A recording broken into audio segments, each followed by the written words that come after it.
My name is Dr. Eliana Navarro. I'm 36 years old, a trauma surgeon in Phoenix, Arizona, and a single mother to 4-year-old twin boys, Mateo and Gabriel. 3 months ago, I was lying on a gurney in the emergency department of my own hospital with a ruptured appendix that had turned septic. My vision was blurring at the edges. My scrubs were soaked through with sweat. A nurse kept repeating my name, but her voice sounded like it was coming from underwater. I remember clutching my phone with trembling fingers, trying to stay conscious long enough to make one call. I needed someone, anyone, to stay with my boys overnight while they prepped me for emergency surgery. The sitter I'd hired for the afternoon had to leave by 8. It was already 7:22 p.m. I dialed my mother. She answered on the third ring, irritated. "Eliana, we're just about to sit down. Can this wait?" "Mom," I said, fighting the wave of nausea rising in my throat. "I'm at St. Mercy. They're taking me into surgery. My appendix ruptured. I need you and Dad to pick up the boys. Just for tonight. Please." Silence. Then muffled voices in the background. My father asking what was going on. My younger sister Valeria laughing about something. The clink of silverware. My phone buzzed before my mother even came back on the line. Not a call. A text. Family group chat. From my father. "You always make everything dramatic. We have reservations downtown with Valeria and her fiancé. We're not canceling because you can't manage your life. Figure it out." A second message followed from my mother. "You chose to have those kids. Stop expecting us to clean up your mess." And then from Valeria. A single eye roll emoji. That was it. I stared at the screen while a monitor beside me beeped steadily, tracking a heart that suddenly felt like it was cracking open. I was septic. I was about to be wheeled into surgery. And my parents were more concerned about their dinner reservations. I swallowed the lump rising in my throat and asked the nurse for a charger. My battery was at 4%. With shaking hands, I searched for a 24-hour emergency childcare service. I found one. I authorized double the overnight rate without hesitation. I coordinated pickup instructions between the sitter and the agency in less than 3 minutes. When I finally handed my phone back to the nurse, the decision had already been made. From that hospital bed, within 4 pushing antibiotics into my veins, I cut them off. The monthly mortgage supplement I'd been sending them. The health insurance premiums. The credit card payments. Every single automatic transfer I'd quietly maintained for nearly 9 years. Gone. 2 weeks later, someone showed up at my door. But before I tell you who it was, and what happened next, if you're watching Women Reddit stories and you believe in standing up for yourself, subscribe right now. These stories matter. And if you've ever had to choose yourself over family expectations, tell me in the comments where you're watching from and what time it is there. I read every single one. Now let me take you back to where all of this really began. Growing up in the Navarro house in Scottsdale, I learned early that love wasn't unconditional. It was performance-based. And I was never the headliner. Valeria was 3 years younger, charismatic, effortlessly charming. She had the kind of smile that made adults lean in closer, eager to give her whatever she wanted. When she announced she wanted to open a boutique event planning company, my parents threw her a launch party. Custom banners. Catered hors d'oeuvres. My father gave a speech about her vision. When I told them I'd been accepted into Johns Hopkins for medical school, my mother nodded and said, "That's good. Doctors make stable money." Stable. That was the word they always used for me. Reliable. Responsible. Low maintenance. I buried myself in my studies. Undergrad at ASU. Top of my class. Medical school across the country. 5 grueling years of surgical residency. Nights without sleep. Holidays missed. Relationships sacrificed. The day I completed my trauma fellowship, I stood outside the hospital in Baltimore in my white coat, waiting. My parents arrived 45 minutes late. Traffic was awful, my father said, checking his watch. Valeria had a client meeting. They stayed for 20 minutes. Valeria's boutique launch, on the other hand, had been a 3-day celebration at a resort in Sedona. My parents paid for the venue. They invited extended family. They hired a photographer. I got a handshake in a parking garage. I told myself it didn't matter. Medicine was demanding. Valeria's career was uncertain. She needed more support. I was strong. I could handle myself. What I didn't understand was that while I was handling myself, I was also handling them. It started the year I finished residency. My father called one evening, his voice tight with embarrassment. "Eliana, sweetheart, we're in a tough spot. The market's been unpredictable. Just this once, could you help us cover the mortgage? Just this once." I wired $2,800 that night. Then the next month came. And the one after that. When my father decided to retire early at 57, he framed it as a well-earned break. My mother had never worked outside the home. Their savings dwindled faster than they expected. The temporary help became permanent. Mortgage assistance. Private health insurance premiums. Car payments for Valeria when her business needed liquidity. I never kept count at first. I didn't want to seem petty. But after I found out I was pregnant with twins and their father left halfway through my second trimester, something inside me shifted. I started tracking every transfer in a spreadsheet. 9 years. $387,000. I stared at that total one night after putting Mateo and Gabriel to bed, my hands hovering over the keyboard. Nearly $400,000. I never asked for thank yous. I never demanded recognition.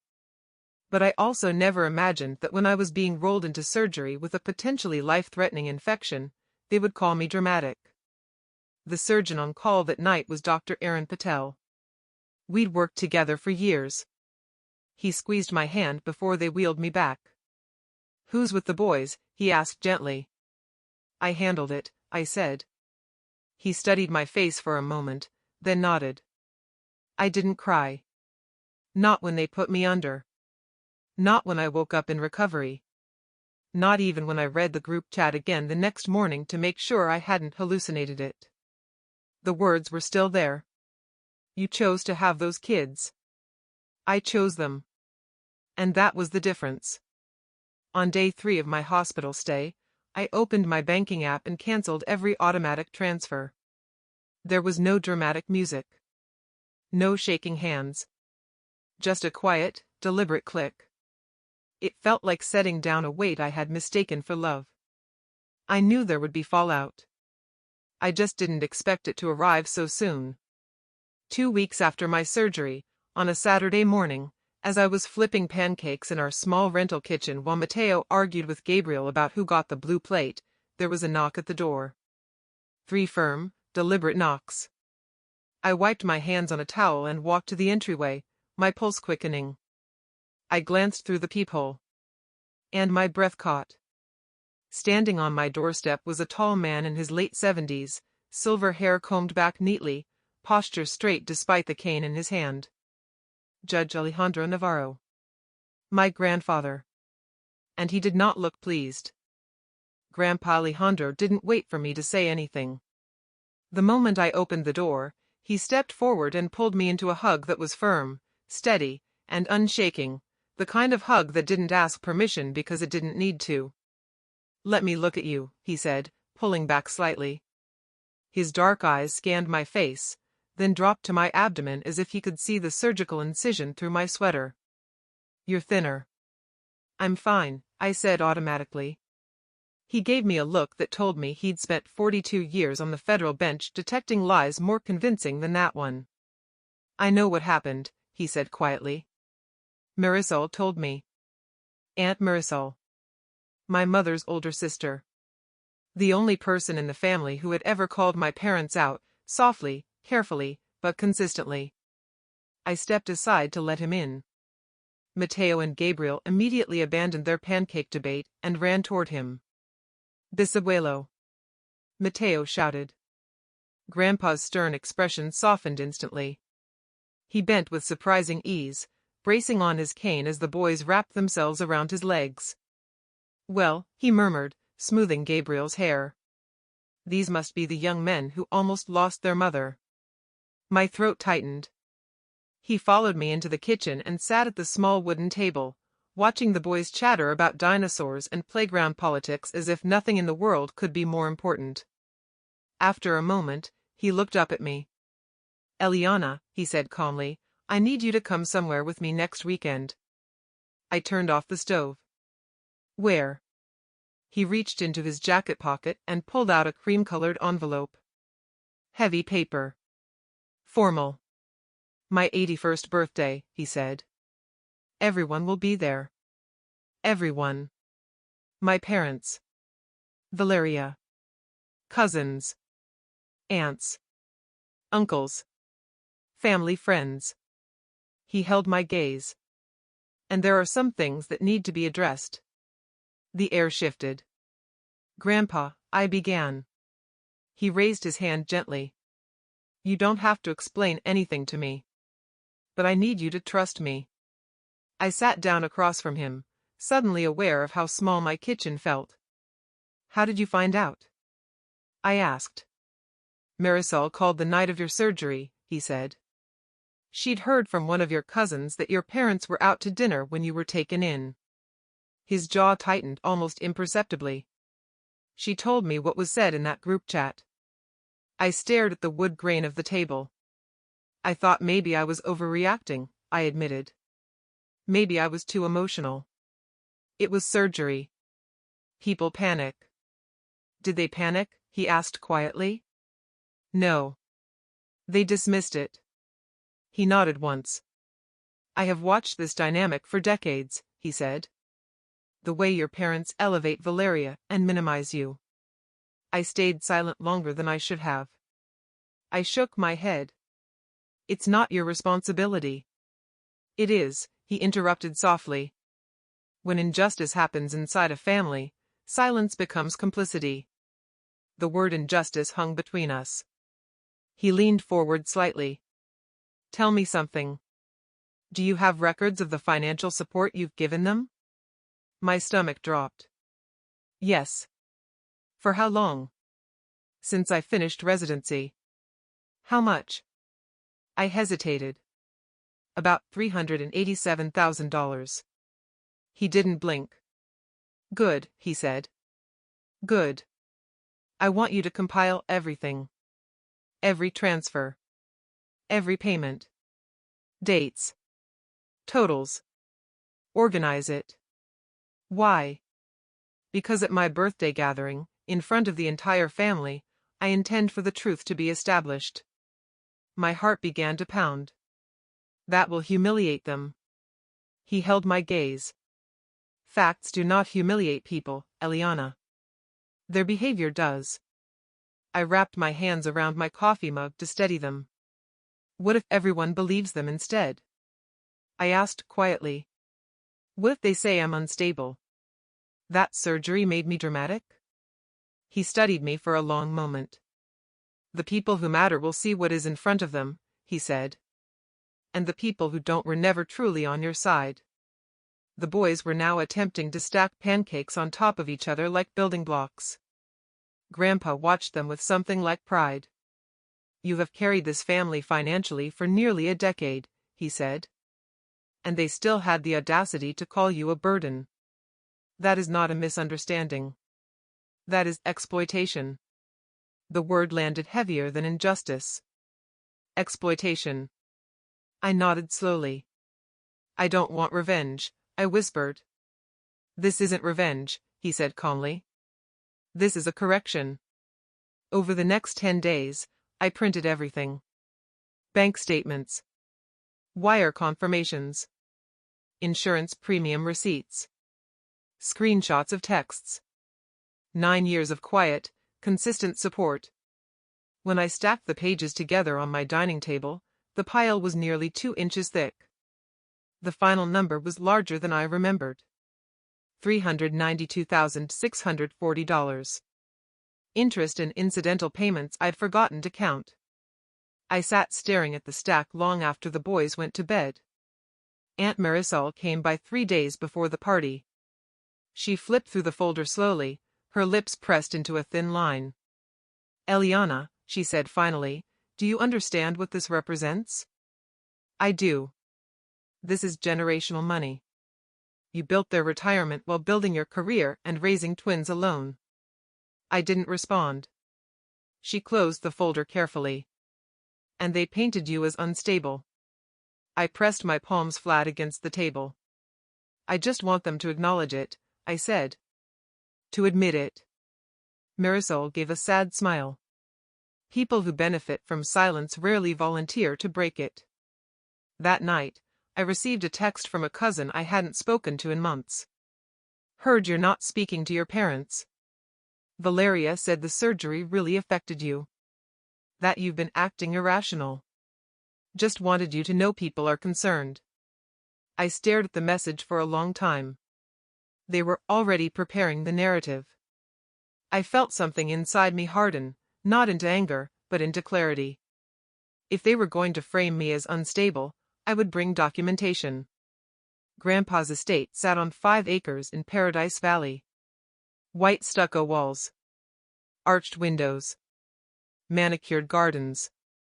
The kind of home that radiated quiet authority. The afternoon of the party, I dressed carefully. Simple navy sheath dress. Low heels. Minimal jewelry. I wasn't going to look emotional. I was going to look composed. The folder rested inside my leather bag. When I pulled into the circular driveway, there were over 30 cars already parked. Mateo and Gabriel pressed their faces against the window. "Big house," Gabriel whispered. I swallowed. "Yes," I said. "It is." Inside, the gathering was elegant but restrained. Waitstaff carried trays of sparkling water and wine. A classical guitarist played softly near the terrace doors. And there they were. My parents stood near the center of the room, greeting relatives like gracious hosts. My father is in a tailored gray suit. My mother is pale blue silk. Valeria beside them in a fitted cream dress, laughing easily at something a cousin said. They saw me at the same moment. My mother's smile faltered. My father's shoulders stiffened. Valeria's expression shifted, surprise first, then something sharper. She approached me before my parents could. "Eliana," she said, air-kissing my cheek. "I didn't know you were coming." "It's Grandpa's birthday," I replied evenly. She tilted her head. "We were worried about you," she said lightly. "After the surgery. Mom said you've been distant." I met her eyes. "I was septic," I said. "It wasn't minor." Her smile tightened. "That's not what we were told." "None of you were there," I said. For a brief second, something flickered across her face, irritation, maybe. Then she recovered. "Well," she said, smoothing her dress, "I'm glad you're feeling better." She walked away. The music continued. Conversations hummed. But beneath it, I could feel the tension building, like air thickening before a storm. 30 minutes into the party, I heard Valeria's voice rise deliberately above the others. "I'm just concerned," she was saying to a cluster of relatives near the patio doors. "The accident really affected her.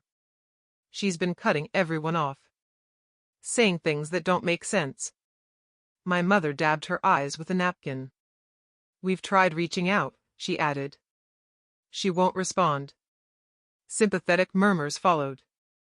I stood still, holding Mateo's hand. The narrative was already forming. Unstable daughter. Heartbroken parents. Confused sister. I felt a presence beside me. Grandpa. He didn't look at me. He simply lifted his glass slightly. Are you ready? He asked quietly. I nodded. Across the room, someone tapped a spoon against a crystal glass. The music faded. Grandpa stepped forward into the center of the room, leaning lightly on his cane. Even at 81, he commanded attention. The room fell silent. Before we continue celebrating, he began, his voice steady and controlled, there are a few matters that require clarification. And I knew, in that moment, that there was no going back. The room stilled in a way that felt almost unnatural. Conversations dissolved mid-sentence. Glasses paused halfway to lips. Even the guitarist near the terrace lowered his hands from the strings. Grandpa Alejandro stood at the center of the room, one hand resting lightly on his cane, the other holding a slim leather folder. I won't take long, he said calmly. But there are facts that deserve air. My father shifted beside my mother. Papa, he began, forcing a polite chuckle. This is a birthday party. Grandpa turned his head slowly toward him. And truth, he said evenly, is not inappropriate at any gathering. The steel beneath his tone was unmistakable. He scanned the room once before continuing. For nearly a decade, there has been a financial arrangement within this family that most of you are unaware of. I felt 30 pairs of eyes turned toward me. My pulse thudded in my ears. My father cleared his throat. If this is about Eliana being upset, we've already discussed. Have you? Grandpa interrupted mildly. The word wasn't loud. But it landed. He opened the folder. For 9 years, he continued, Dr. Eliana Navarro has provided financial support to her parents. A ripple moved through the room. Mortgage supplements, he said, glancing at the papers. $2,800 per month. 96 consecutive months. He looked up. That totals $268,800. My mother's face went pale. That can't be right, she said quickly. She offered to help. No one is disputing that, Grandpa replied calmly. I am establishing scope. He flipped a page. Private health insurance premiums, $87,000. Another page. Automobile payments and credit card balances associated with Valeria's business ventures, $36,500. Valeria's posture stiffened. That's exaggerated, she said sharply. Grandpa didn't look at her. Home maintenance, emergency repairs, miscellaneous transfers, approximately $20,000. He closed the folder. Grand total, $392,640. Silence. Heavy. Unavoidable. An uncle near the back exhaled under his breath. My father's jaw worked as if he were chewing something bitter. That's misleading, he said finally. She's a doctor. She makes good money. She wanted to help. I am not questioning her income, Grandpa replied. I am questioning the narrative. What narrative? My mother demanded, her voice shaking. The one in which she is described as dramatic. Unstable. Ungrateful. A burden. The last word hung in the air like smoke. I felt Mateo press closer to my leg. Grandpa continued. In the 9 years she provided this support, how many of you were aware of it? No one raised a hand. Interesting, he said softly. He shifted his gaze directly to my parents. How many times did you publicly acknowledge her contributions? My father's lips parted, then closed. How many times did you thank her? Nothing. How many times, Grandpa continued evenly, did you show up for her in equal measure? My mother's composure cracked. We supported her emotionally, she said weakly. Did you? Grandpa asked. The question wasn't cruel. It was surgical. And then he reached into his jacket pocket again. This time, he pulled out his phone. There is one more matter, he said. My heart began to pound harder. 2 months ago, my daughter was rushed into emergency surgery with a ruptured appendix and sepsis. From the hospital, she contacted her parents for temporary childcare assistance. He looked at my father. Would you like to describe your response? My father's face flushed. That was taken out of context. Excellent, Grandpa said calmly. Then context will help. He adjusted his glasses and read. You always make everything dramatic. We have reservations downtown with Valeria and her fiancé. We're not canceling because you can't manage your life. Figure it out. The words felt different in the open air. Sharper. My mother's hand flew to her mouth. Grandpa continued. You chose to have those kids. Stop expecting us to clean up your mess. A murmur swept through the room. Valeria's voice broke in, desperate. You don't understand, it wasn't that serious. She was septic, Grandpa said without raising his voice. The word cut through everything. Her appendix had ruptured. She required emergency surgery. Gasps. Someone whispered, My God. Grandpa lowered his phone. Did you call her back? He asked my parents. Silence. Did you go to the hospital? Silence. Did you inquire about her condition? Silence. The answer, he said gently, is no. I watched as something shifted across the faces in the room. Confusion turning into comprehension. Comprehension turning into judgment. My father's composure fractured. She never tells us how bad things are, he snapped. She's always so independent. We didn't know. Did you ask? Grandpa replied. The question landed like a gavel strike. Valeria stepped forward.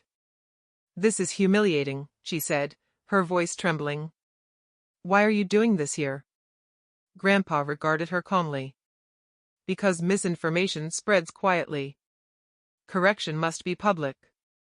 I hadn't intended to speak. I truly hadn't. But as I stood there holding my son's hands, watching my parents shrink beneath the weight of facts, something inside me steadied. I handed Gabriel gently to Aunt Marisol and stepped forward. I didn't ask for this, I said quietly. The room fell even stiller. I didn't want a scene. I didn't want revenge. My voice didn't shake. For most of my life, I believed I was the strong one. The responsible one. The one who didn't need help.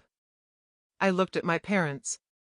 When you said Valeria needed more support because her career was unpredictable, I believed you. When you said I could handle things on my own, I believed that too. A tear slipped down my cheek. I let it fall. But lying in that hospital bed, reading those messages, I finally understood something. I drew in a slow breath. I wasn't strong to you. I paused. I was convenient. The word settled over the room. I wasn't reliable. Another breath. I was exploitable. My father flinched as if struck. I gave because I thought that's what family does, I continued. I thought if I carried enough, sacrificed enough, eventually I would feel equal. Valeria opened her mouth, but no words came. I don't hate you, I said quietly to my parents. But I can't keep pretending this is normal. My mother sobbed openly now. You've embarrassed us, my father said hoarsely. I shook my head slowly. No, I replied. Your actions did that. Silence again. So what now? He demanded. I looked around the room. At cousins who suddenly avoided my parents' eyes. At aunts who had stepped subtly closer to me. At this point, I said evenly, I'm not sending money anymore. A sharp inhale from my mother. Not because I can't afford it, I continued. But because financial support should be a gift, not an obligation. And it should never come with contempt. Valeria's face had gone pale. You're tearing this family apart, she whispered. I met her gaze. No, I said. I'm refusing to hold it up alone. Grandpa stepped beside me then, his presence steady and unwavering. I'm not asking anyone here to take sides, he said to the room. I am asking you to consider facts. He closed the folder.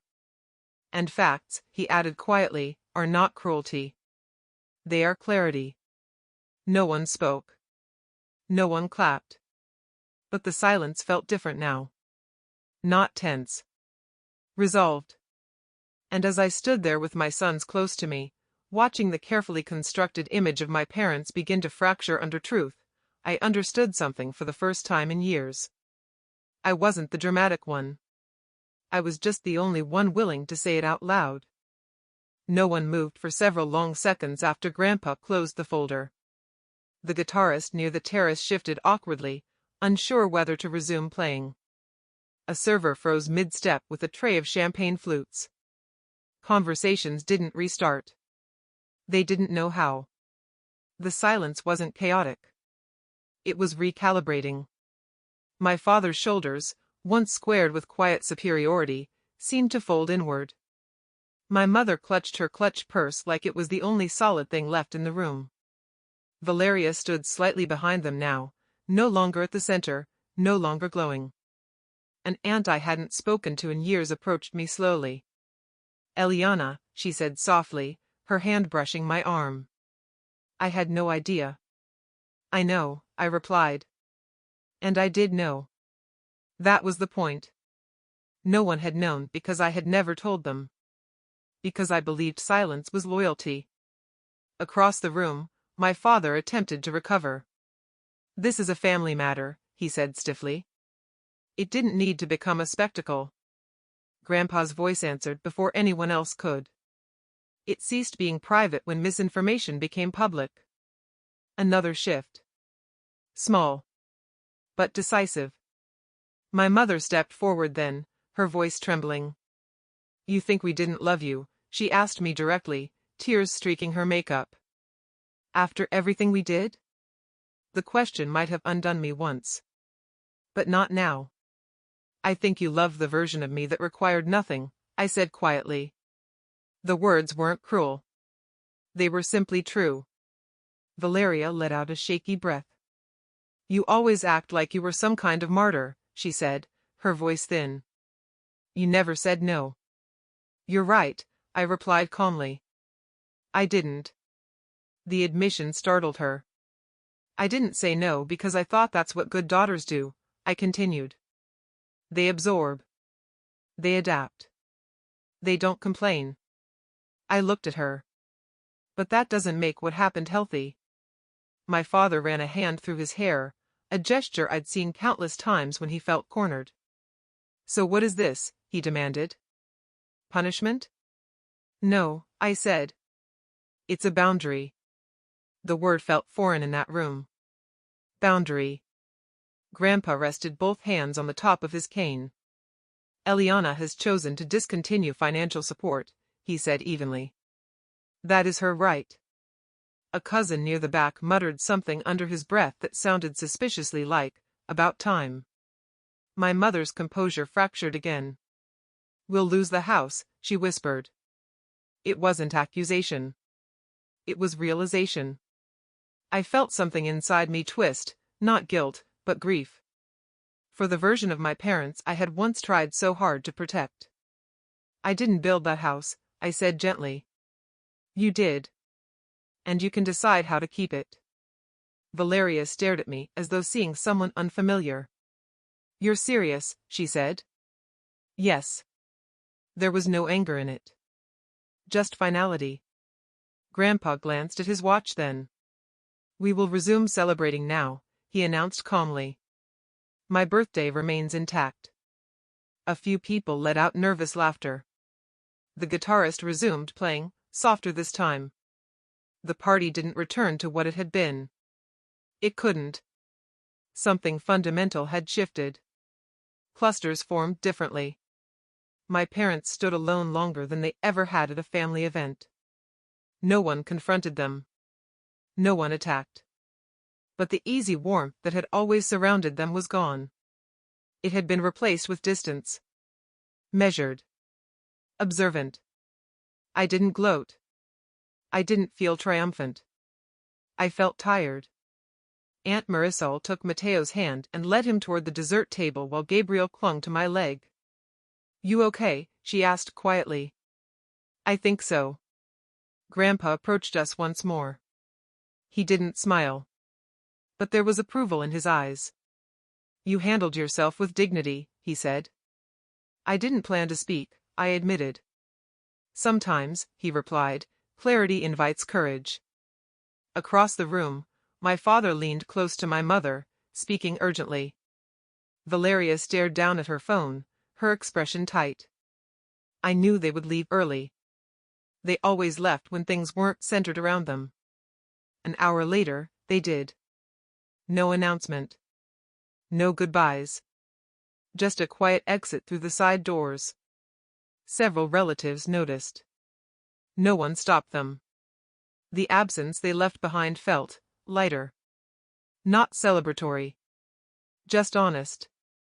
Later that evening, as the sun dipped low over the desert hills and guests began gathering their coats, a great-uncle approached me. "I owe you an apology," he said bluntly. "I always thought you were distant. Too serious. I didn't realize you were carrying all that." "I wasn't carrying it well," I said softly. "You carried it alone," he corrected. The distinction mattered.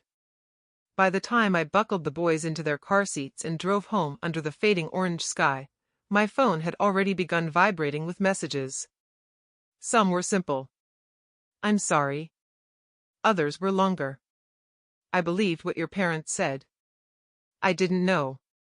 One cousin wrote, "You were never the burden." I didn't respond immediately. I didn't need to. The truth had been spoken. That was enough.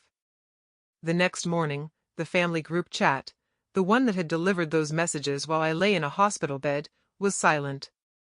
By afternoon, it was gone entirely. Deleted. Erased. But screenshots don't disappear. And neither does memory. 3 days later, Aunt Marisol called. "They're furious," she said plainly. I assumed. "Your father says you ambushed them." I didn't choose the timing.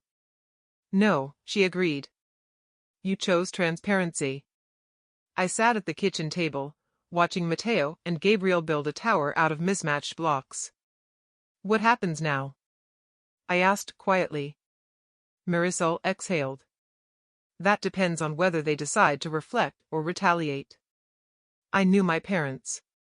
Reflection had never been their strength. Still, something inside me had shifted irrevocably. For 9 years, I had equated provision with love. I had mistaken silence for peace. I had believed that if I just gave enough, absorbed enough, endured enough, equilibrium would eventually arrive. But equilibrium built on imbalance is not peace. It's delay. That night, after the boys were asleep, I opened my laptop. I reworked my budget. The $2,800 mortgage supplement. The $1,200 insurance premium. The additional transfers that had crept in quietly. All of it. Gone. Instead, I opened 2 new accounts. College funds. Equal deposits. Automatic. Forward, not upward. For the first time in nearly a decade, my income felt like mine. Not shared. Not siphoned. Not obligated. Mine. I closed the laptop and sat in the quiet. I expected to feel guilt.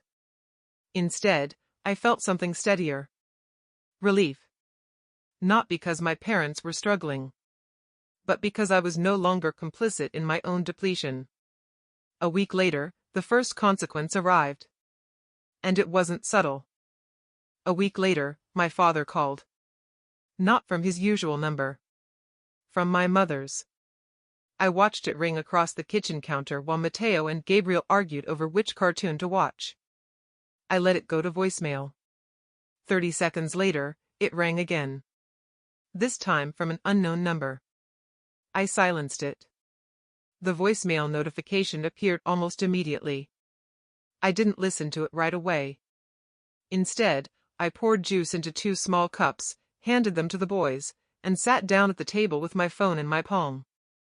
For years, I would have answered. Even if I was exhausted. Even if I was in the middle of something important. Even if I was hurt. But boundaries require consistency. Not just declarations. I pressed play. Eliana, my father's voice began, tight and controlled. We need to talk. Not we'd like to. Not can you call back. We need. You blindsided us, he continued. Your grandfather had no right to humiliate us like that. If you were upset, you could have handled this privately. Privately. As if I hadn't tried for years to handle everything privately.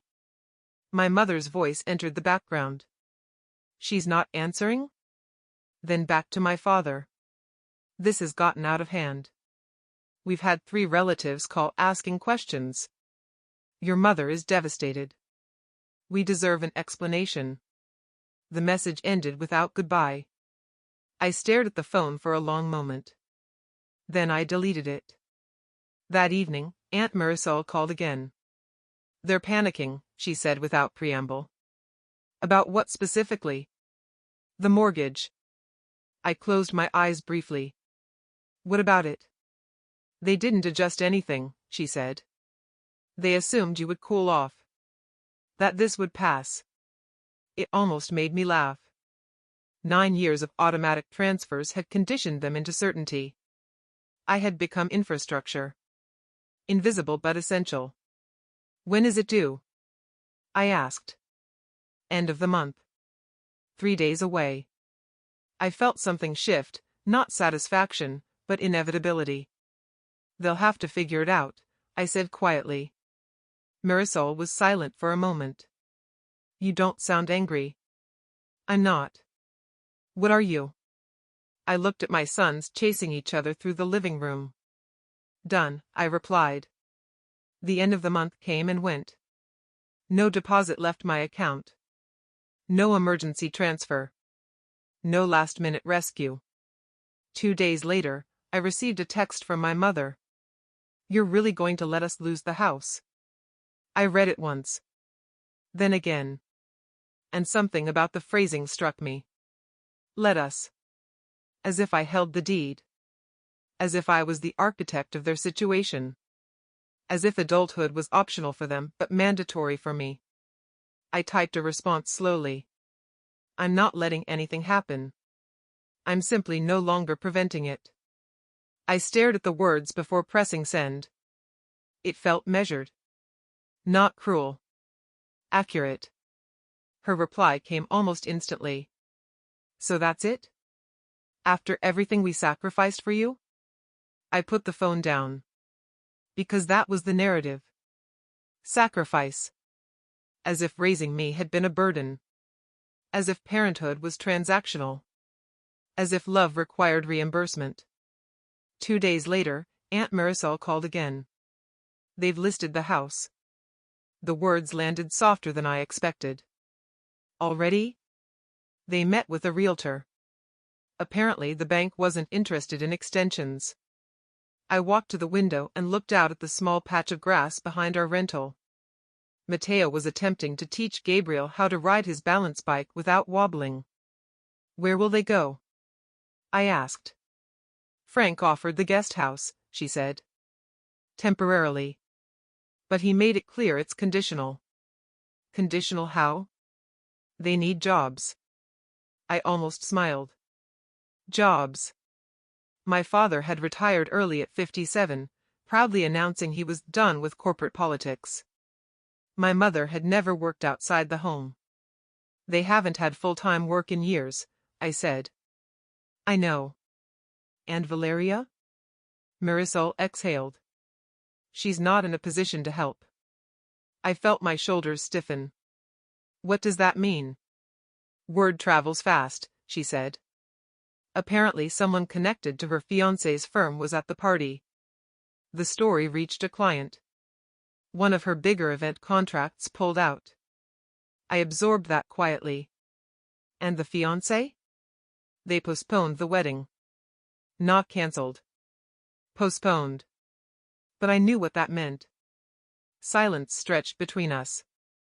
I don't want them destroyed, I said finally.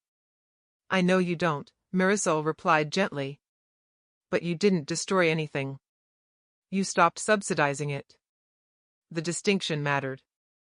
That night, I opened my banking app again. Not to transfer money, but to reassign it.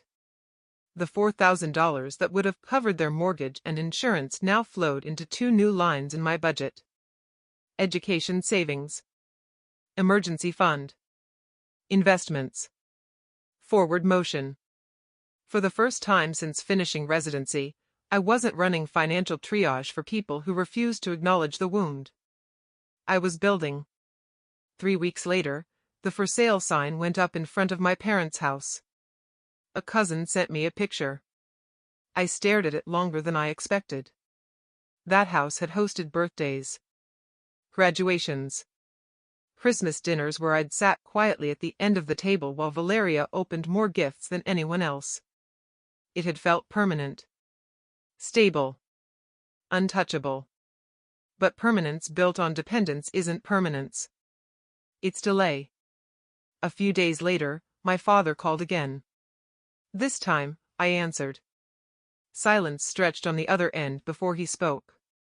We're moving out next week. His voice sounded older. Smaller. I heard, I said.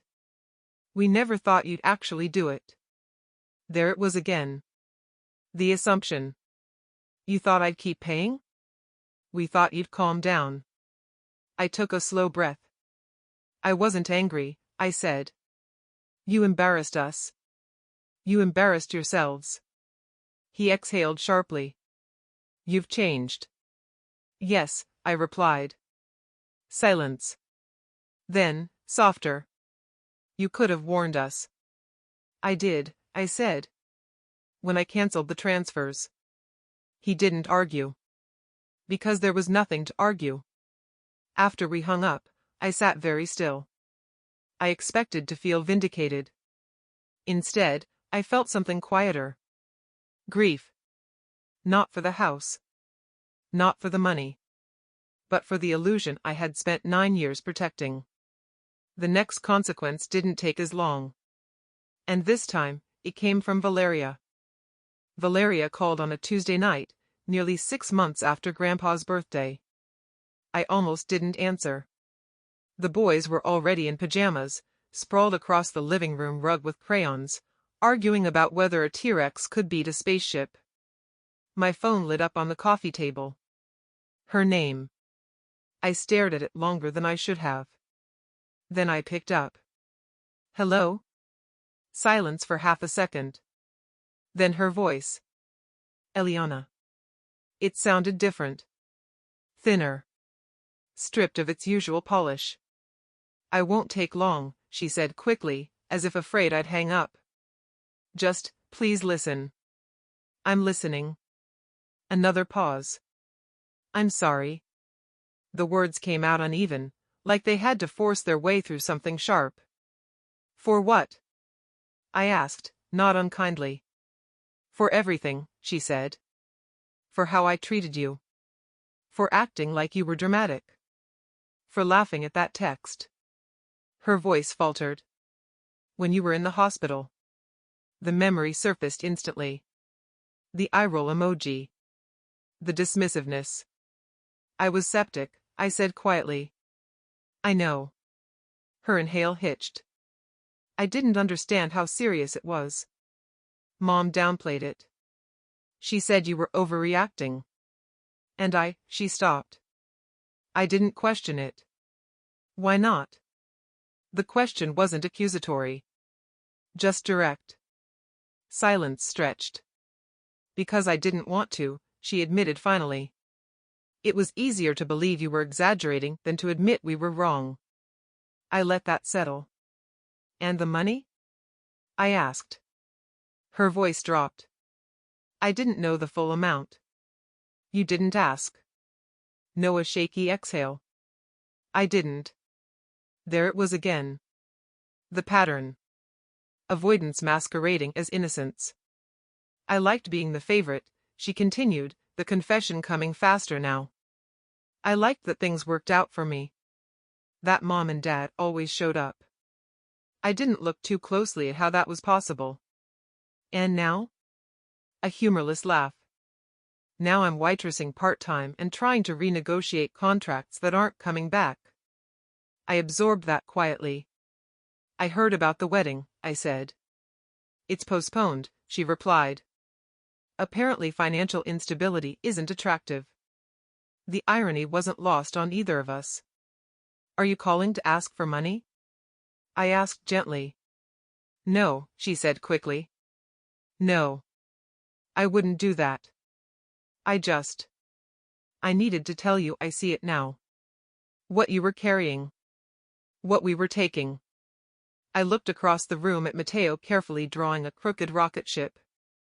Seeing it, I said slowly, is a start.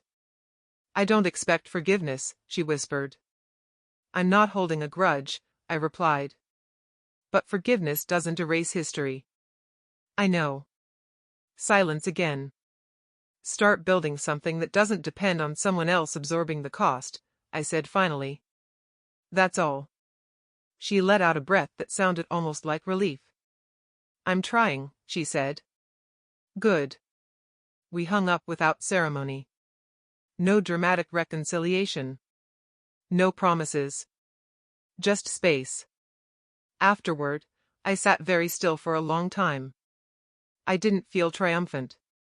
I felt lighter.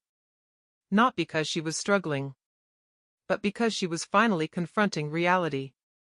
Growth, even reluctant growth, was better than denial. 6 months after that call, nearly a year after my surgery, I moved. Not into something extravagant. Not into anything flashy. Just a modest 2-bedroom townhouse 5 minutes from the hospital. Closer commute. Better school district.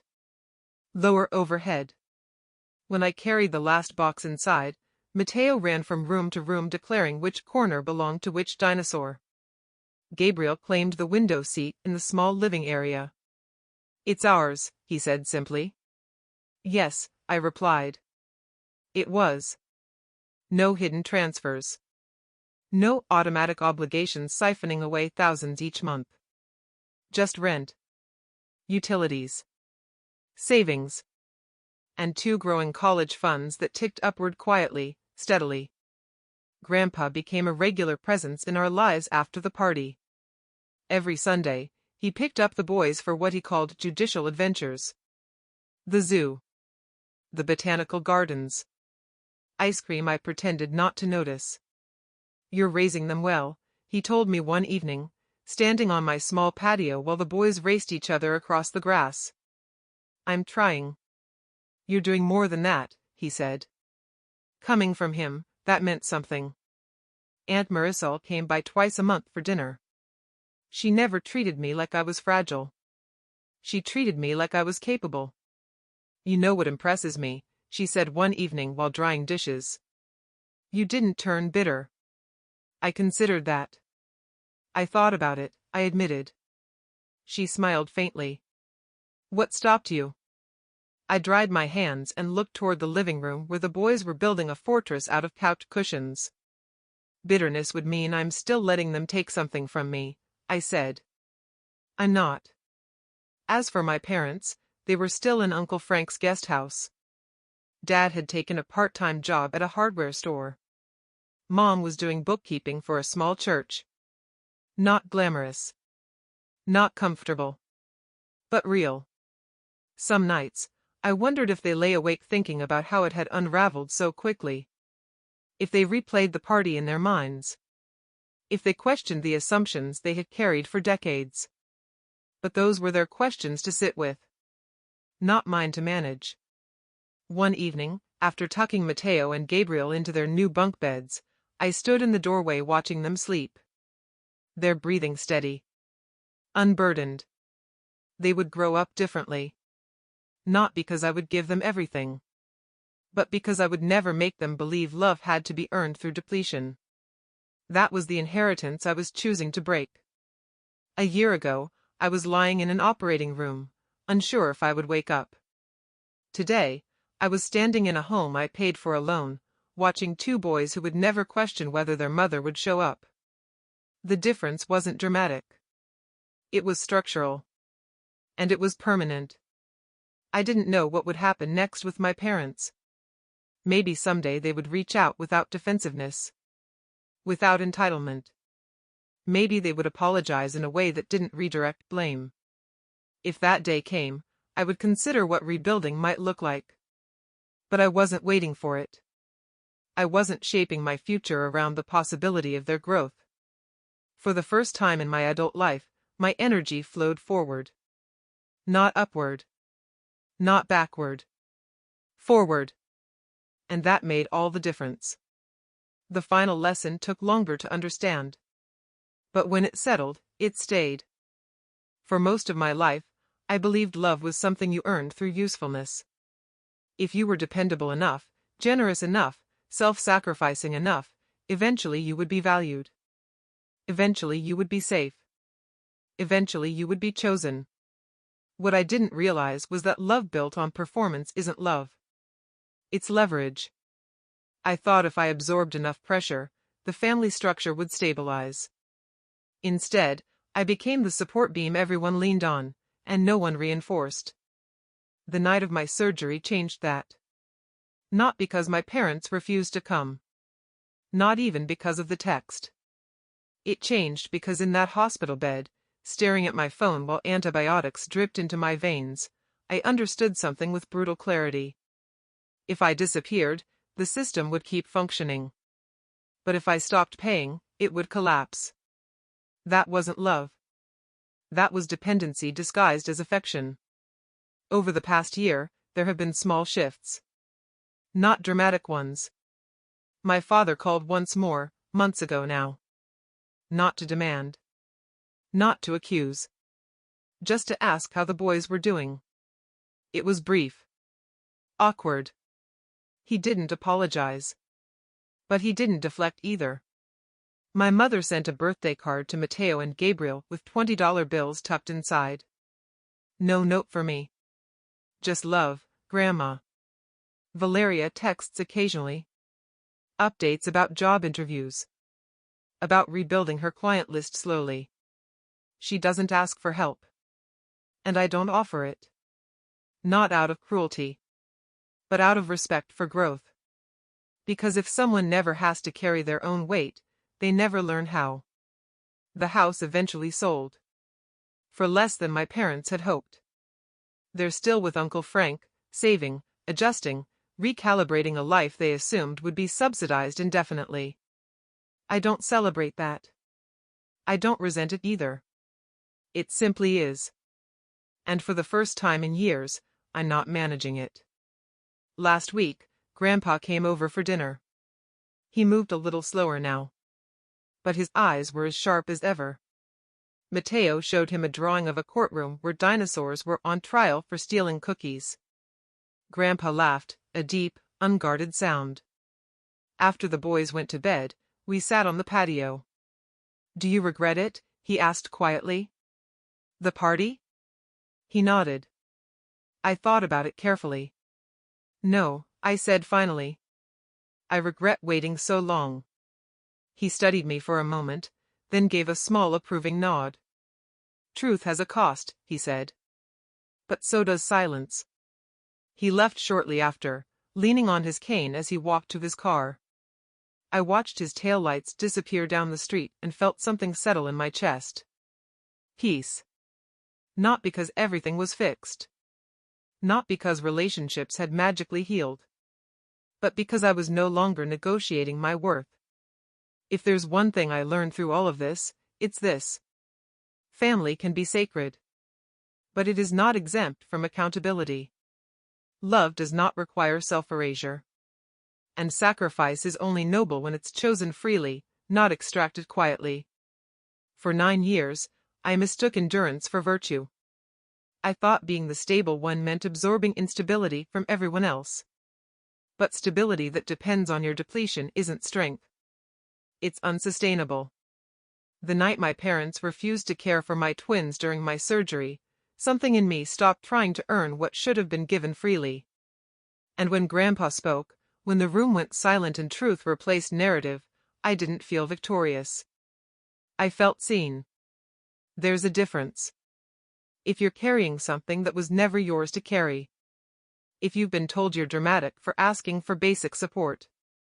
If you've confused obligation with love. It's okay to put it down. It's okay to say no. It's okay to choose yourself. You are not a burden. You are not selfish. You are not wrong for expecting reciprocity. And if the people who raised you call your boundaries betrayal, that says more about their dependence than your character. My life isn't perfect. It's smaller than the house I grew up in. Quieter than the image my parents curated. But it's honest. It's funded by my work. It's built on mutual effort. And my sons will grow up knowing that love is something you give without tallying, not something you earn by draining yourself dry. If this story resonated with you, if you've ever had to draw a line where one didn't exist before, subscribe to Women Reddit Stories right now. Stories like this matter because they remind us we're not alone in these moments. Tell me in the comments, have you ever had to set a boundary with family? What changed afterward? And if you know someone who needs to hear this, share it with them. Until next time, take care of yourself. You deserve a life that doesn't require you to disappear inside it.